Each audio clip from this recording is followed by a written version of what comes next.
तो बच्चों आज हम सीखेंगे बॉर्डर्स। ये क्या है आपको पता है? नहीं पता। तो आज हम इसके बारे में सबसे पहले इसकी तारीख समझेंगे। ये आया कहाँ से? सही है ना। जो भी उसूल होता है, कायदा होता है, वो किसी ने बनाया होता है, किसी ने बताया होता है। तो आज हम सबसे पहले देखेंगे बॉर्डर्स कहाँ से आया। अगर हम ये हिसाब देखेंगे 12 ज़रब 4 जमा 2 बराबर 50, 12 ज़रब 4 जमा 2 बराबर 72। अगर हम आज से 800-900 साल पीछे जाएंगे, आज से कितने साल पीछे? 800 से 900 साल पीछे जाएंगे, यानी 1600 से 1700 के दरमियान में ये भी जवाब सही था और ये भी जवाब सही था, क्योंकि ये इसका कोई पर्टिकुलर उसूल बना ही नहीं था, कोई कायदा था ही नहीं, जिस वजह से सन 1600 से 1700 के वक्त में या उससे पहले 12 ज़रब 4 जमा 2 बराबर भी 50 जवाब सही ही था, और 12 ज़रब 4 जमा 2 बराबर 72 ये भी जवाब सही भी था। अब किसका जवाब सही और किसका जवाब गलत? हर एक कहता है कि मेरा जवाब सही, दूसरा कहता है कि मेरा जवाब सही, यानी 50 वाला भी कहता है कि मेरा ही जवाब सही है और 72 लिखने वाला भी कहता है कि मेरा ही जवाब सही है।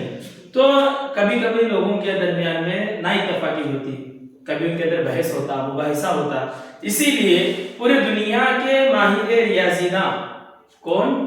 दुनिया जो रियाजी के माहिर हैं, जो मैथ्स के मास्टर हैं, जो तज्ञ हैं, उन्होंने सन 1800 के अंदर एक अपने आपसी सहमति से, जिसे मराठी में कहेंगे सहमति, या अपने आपसी इत्तेफाक के राय से उन्होंने एक उसूल बनाया।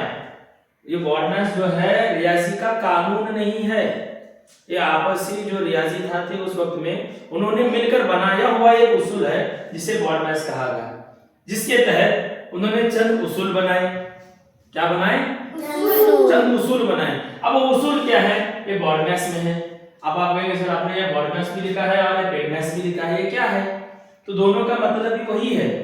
अगर हम बॉर्डर्स का अगर लिखेंगे और उनका फुल फॉर्म लिखेंगे, बी यानी ब्रैकेट, ब्रैकेट में कॉस हमें हल करना है,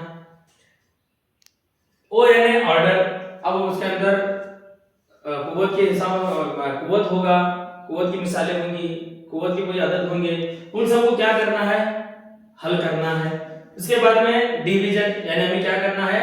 तकसीम करना है। उसके बाद है मल्टीप्लिकेशन, मल्टीप्लिकेशन यानी हमें ज़रब करना है। उसके बाद आता है एडिशन, एडिशन यानी हमें जमा करनी है। और उसके बाद आता है सब्ट्रैक्शन यानी हमें तफरीक करनी है, नफी करना है।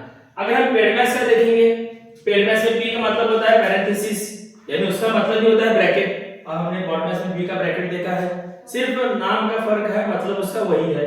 उसके बाद आएंगे ई की तरफ। ई का मतलब है, ई का लॉन्ग फॉर्म है एक्सपोनेंट्स, एक्सपोनेंट्स है, रूट्स ही है। अब हम यहां लिखेंगे इंडाइसेस एंड रूट्स।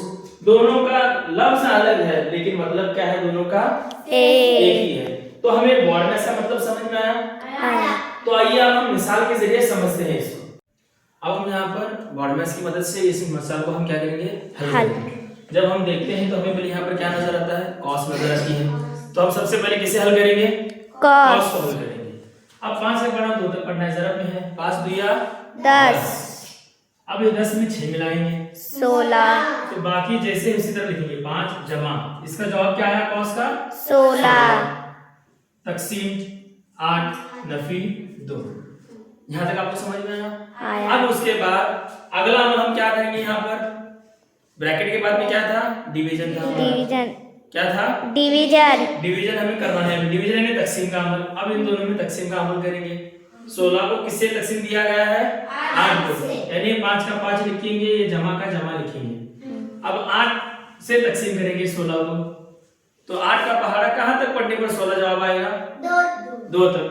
8 2 ये 16 नफी 2। यहाँ तक आपको समझ में आया?